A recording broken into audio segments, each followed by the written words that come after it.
les généalogies dans la Bible sont bien plus que de simples listes de noms. Pour le lecteur moderne, elles peuvent sembler fastidieuses, mais pour le peuple de l'Israël antique, elles revêtaient une immense importance. Elles constituaient des archives d'identité, d'histoire et, surtout, de la fidélité de Dieu.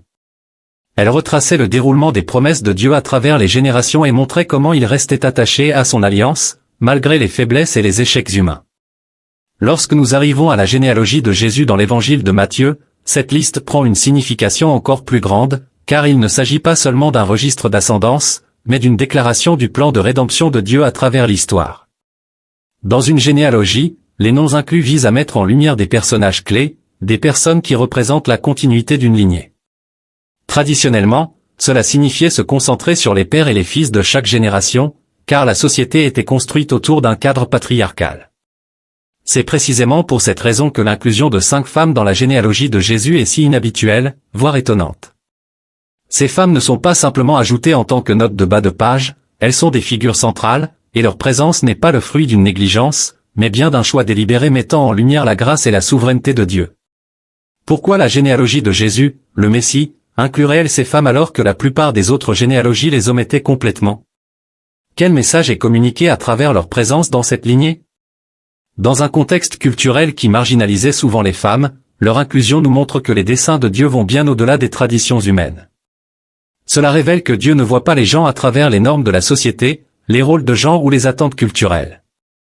Au contraire, il perçoit chaque individu comme faisant partie de son plan rédempteur complexe. Le simple fait que ces femmes soient mises en avant en dit long sur le genre de personnes que Dieu choisit pour accomplir son œuvre. Leur présence dans cette généalogie est une proclamation que la miséricorde et la grâce de Dieu s'étendent au-delà des frontières culturelles, des échecs moraux et des statuts sociaux. Elle témoigne de la manière dont Dieu apporte la dignité à ceux qui sont méprisés, l'espoir à ceux qui sont désespérés, et un but à ceux que la société a négligés. En examinant cette liste de plus près, nous voyons un schéma délibéré, le royaume de Dieu ne se définit pas par le mérite humain, mais par sa grâce, et dans sa grâce, il choisit souvent les improbables, les faibles, et parfois même les brisés pour manifester sa puissance. Mais il y a autre chose d'étonnant à propos de ces femmes, elles ne représentent pas l'image typique de ce que la société pourrait considérer comme idéal ou vertueux. En réalité, chacune d'elles apporte une histoire remplie de tensions, de luttes et, dans certains cas, de controverses. Leur présence soulève des questions et nous invite à explorer plus profondément la nature de l'œuvre de Dieu. Ce que nous voyons, c'est que Dieu n'a pas hésité à inclure des récits complexes, voire moralement troublants, dans l'histoire de la lignée de son Fils. Pourquoi? Parce que la rédemption consiste à transformer ce qui est chaotique en quelque chose de significatif.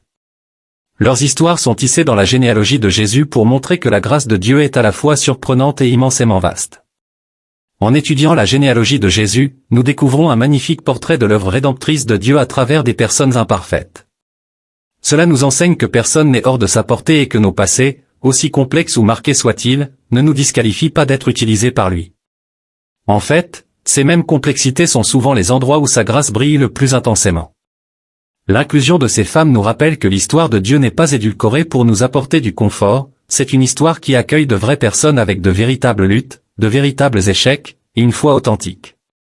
De plus, leur présence dans la généalogie de Jésus bouleverse de nombreuses attentes traditionnelles.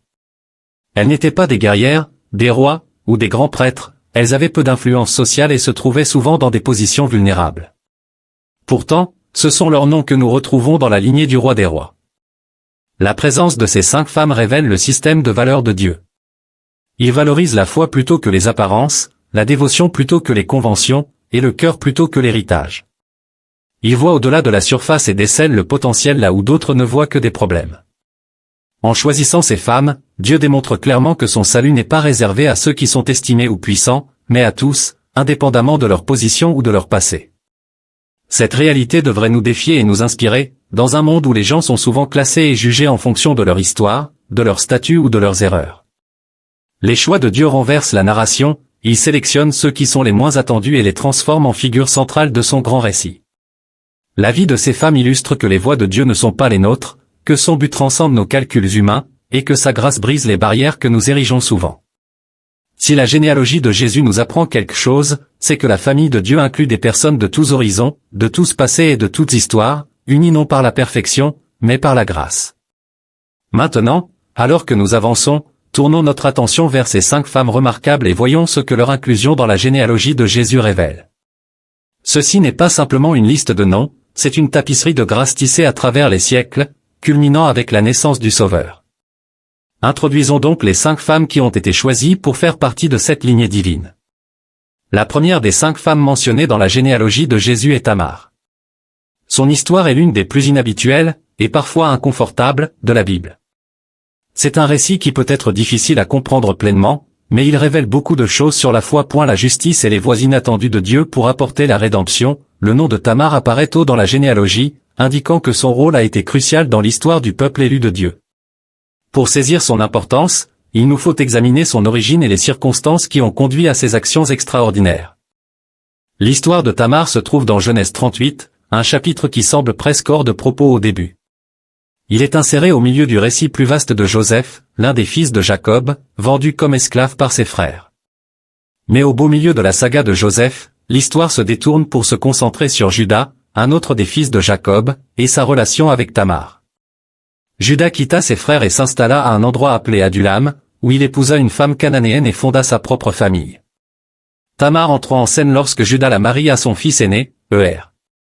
Cependant, le mariage avec Er ne se déroula pas comme prévu. La Bible nous dit que Er était méchant aux yeux de l'Éternel, et pour cette raison, l'Éternel ôta sa vie.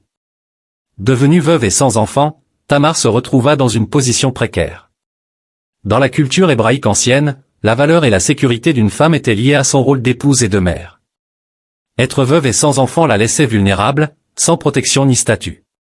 Selon la coutume du Lévira, qui visait à protéger les veuves et à poursuivre la lignée du mari décédé, Juda devait fournir à Tamar un autre fils pour l'épouser, lui permettant ainsi d'avoir un enfant au nom de son premier mari. Juda ordonna à son deuxième fils, Onan, d'épouser Tamar et d'engendrer une descendance pour son défunt frère. Cependant, Onan refusa de remplir son devoir. Bien qu'il accomplît les apparences du mariage, il empêcha délibérément Tamar de concevoir, veillant à ce qu'aucun enfant ne soit engendré au nom de son frère. La Bible qualifie les actes donnant de mal aux yeux de l'Éternel, et par conséquent, Onan mourut également. Désormais, Tamar avait perdu 2 maris, tous 2 ayant échoué à la protéger de manière significative. À ce stade, au lieu de montrer de la compassion, Juda réagit par crainte et suspicion. Avec 2 de ses fils morts, il commença à voir Tamar comme le problème, au lieu de reconnaître la méchanceté de ses fils. Il craignait que donner son plus jeune fils, Shéla, à Tamar ne lui coûte aussi sa vie. Ainsi, au lieu d'honorer sa promesse, Juda renvoya Tamar chez son père, en lui donnant l'assurance vague qu'elle épouserait Shéla une fois celui-ci plus âgé. Tamar, cependant, comprit rapidement les véritables intentions de Juda. Elle savait que Juda ne comptait pas tenir sa parole et que son avenir restait incertain. Sa position de veuve sans enfant dans la maison de son père signifiait une vie d'isolement social et d'insécurité, sans réel espoir de restauration. Mais Tamar n'était pas une victime passive, elle fit preuve d'une détermination remarquable et d'une compréhension de ses droits dans sa société. Elle attendit patiemment et, lorsqu'elle constata que Shéla avait grandi et que Juda n'avait toujours pas respecté sa promesse, elle décida de prendre les choses en main. Ce qui suivit fut un acte audacieux et controversé de la part de Tamar. En apprenant que Juda se rendait dans une ville voisine pour tondre ses brebis, Tamar élabora un plan. Elle se déguisa en couvrant son visage d'un voile et se positionna au bord de la route où elle savait que Juda passerait. La prenant pour une prostituée, Juda l'aborda, et ils négocièrent ses services. Tamar ne demanda qu'une seule chose en échange, un gage de la part de Juda, son sceau, son cordon et son bâton, des symboles de son identité et de son autorité. Après leur rencontre, Tamar retourna chez elle, tandis que Juda poursuivait son chemin, totalement inconscient du fait qu'il venait d'être avec sa propre belle-fille. Plus tard, lorsqu'il fut révélé que Tamar était enceinte, Juda réagit avec l'attitude typique de son époque, exigeant qu'elle soit sortie et brûlée pour son prétendu comportement immoral. Pourtant, Tamar avait anticipé cette réaction. Alors qu'elle était sur le point d'être emmenée, elle envoya à Juda son propre sceau, cordon et bâton, accompagné d'un message, « Je suis enceinte de l'homme à qui ces objets appartiennent ». En un instant, devant cette preuve irréfutable, Juda réalisa sa propre faute et reconnut son erreur. Les généalogies dans la Bible ne sont pas simplement des listes de noms. Pour le lecteur moderne, elles peuvent sembler fastidieuses, mais pour le peuple d'Israël ancien, elles avaient une importance immense. Elles étaient des enregistrements d'identité, d'histoire et, surtout, de la fidélité de Dieu. Elle retraçait le déploiement des promesses de Dieu à travers les générations et montrait comment il est resté fidèle à son alliance malgré les faiblesses et les échecs humains. Lorsque nous arrivons à la généalogie de Jésus dans l'évangile de Matthieu, cette liste devient encore plus significative, car il ne s'agit pas simplement d'un registre d'ascendance, mais d'une déclaration du plan de rédemption de Dieu à travers l'histoire. Dans une généalogie, les noms inclus visent à mettre en lumière des figures clés, des personnes qui représentent la continuité d'une lignée. Traditionnellement, cela signifiait se concentrer sur les pères et les fils de chaque génération, car la société était construite autour d'un cadre patriarcal. C'est précisément pour cette raison que l'inclusion de 5 femmes dans la généalogie de Jésus ressort comme quelque chose d'inhabituel, voire d'étonnant. Ces femmes ne sont pas simplement ajoutées en tant que notes de bas de page, elles sont des figures centrales, et leur présence n'est pas due à une omission, mais plutôt à un éclairage intentionnel de la grâce et de la souveraineté de Dieu. Pourquoi la généalogie de Jésus, le Messie, inclut-elle ces femmes alors que la plupart des autres généalogies omettaient complètement les femmes? Quel message est transmis à travers leur présence dans cette lignée? Dans un contexte culturel qui marginalisait souvent les femmes, leur inclusion nous montre que les desseins de Dieu vont bien au-delà des traditions humaines. Cela révèle que Dieu ne voit pas les gens à travers les normes sociétales, les rôles de genre ou les attentes culturelles. Au lieu de cela, il voit chaque individu comme faisant partie de son plan rédempteur complexe. Le simple fait que ces femmes soient mises en avant en dit long sur le type de personnes que Dieu choisit de mettre en valeur. Leur présence dans cette généalogie est une proclamation que la miséricorde et la grâce de Dieu transcendent les frontières culturelles, les échecs moraux et les statuts sociaux.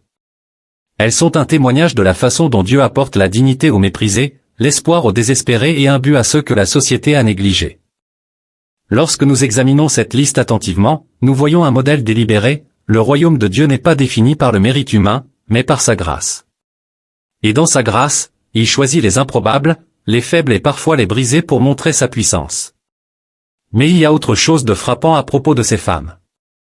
Elles ne représentent pas l'image typique de ce que la société pourrait considérer comme idéal ou juste. En fait, chacune d'elles apporte avec elle une histoire remplie de tensions, de luttes et, dans certains cas, de controverses. Leur présence soulève des questions et nous invite à creuser plus profondément dans la nature de l'œuvre de Dieu. Ce que nous voyons, c'est que Dieu n'a pas hésité à inclure des récits complexes, voire moralement délicats, dans l'histoire de la lignée de son Fils. Pourquoi? Parce que la rédemption consiste à transformer ce qui est désordonné en ce qui a du sens. Leur histoire est tissée dans la généalogie de Jésus pour montrer que la grâce de Dieu est à la fois surprenante et profonde. En étudiant la généalogie de Jésus, nous voyons un magnifique portrait de l'œuvre rédemptrice de Dieu à travers des personnes imparfaites. Cela nous dit que personne n'est hors de sa portée et que nos origines, aussi complexes ou chaotiques soient-elles, ne nous disqualifient pas d'être utilisées par lui. En fait, ces mêmes complexités sont souvent les endroits où sa grâce brille le plus. L'inclusion de ces femmes est un rappel que l'histoire de Dieu n'est pas édulcorée pour le confort.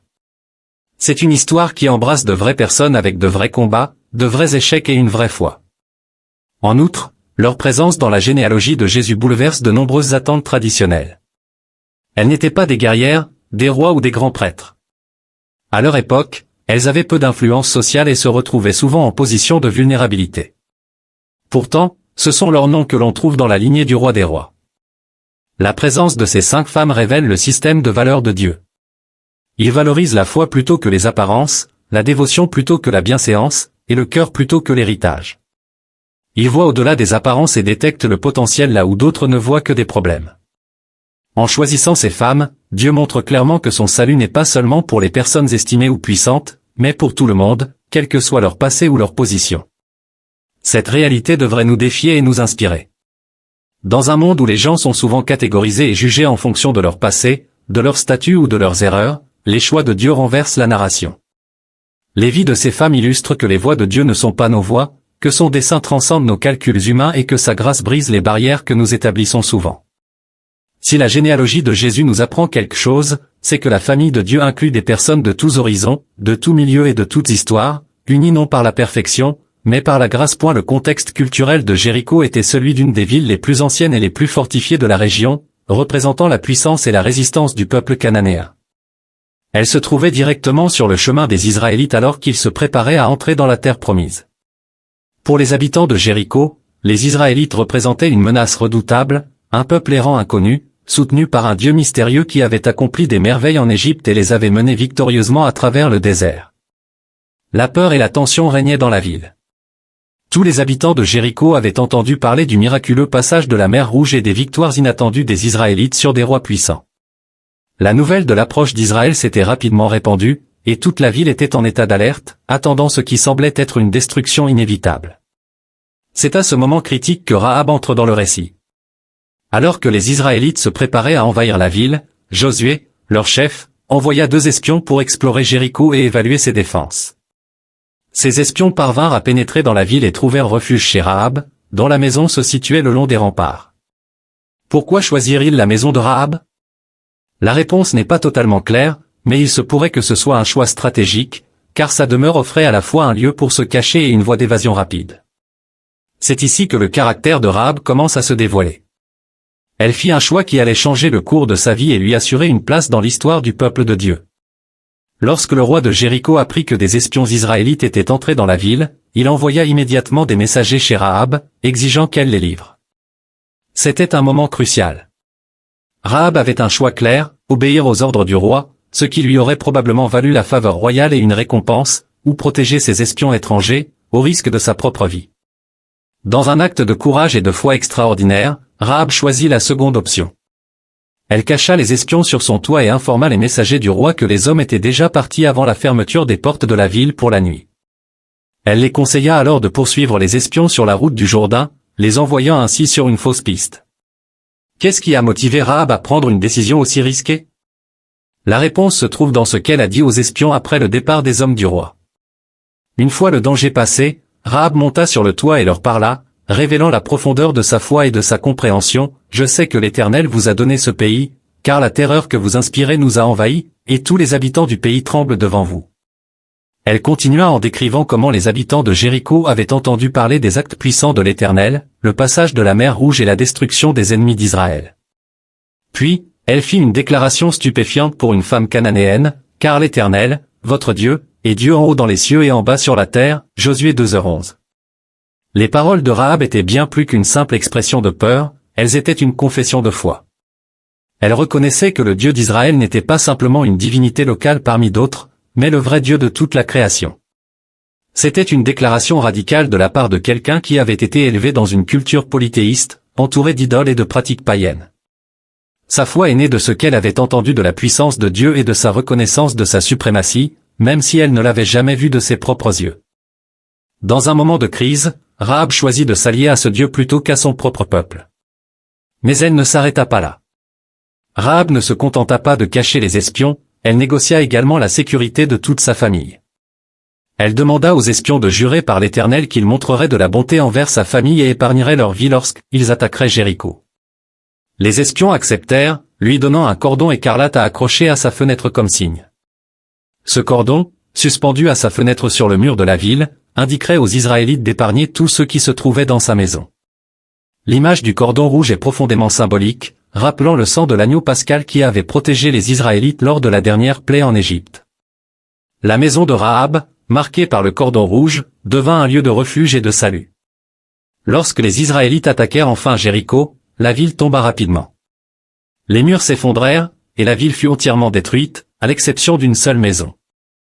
Josué donna des instructions précises aux 2 espions, entrez dans la maison de la prostituée et faites sortir la femme, ainsi que tous ceux qui lui appartiennent, Josué 6h22. Rahab et toute sa famille furent épargnés en raison de sa foi et de son courage à prendre position. Ils furent sortis en sécurité et installés en dehors du camp israélite. À ce moment-là, Rahab cessa d'être une citoyenne de Jéricho et devint partie intégrante du peuple d'Israël. Mais l'histoire de Rahab ne s'arrête pas là. Le livre de Josué nous dit que Rahab vécut parmi les Israélites pour le reste de sa vie. Plus tard, la tradition juive et le Nouveau Testament révèlent que Rahab épousa un Israélite nommé Salmon. Ensemble, ils eurent un fils nommé Boaz, qui deviendra l'arrière-grand-père du roi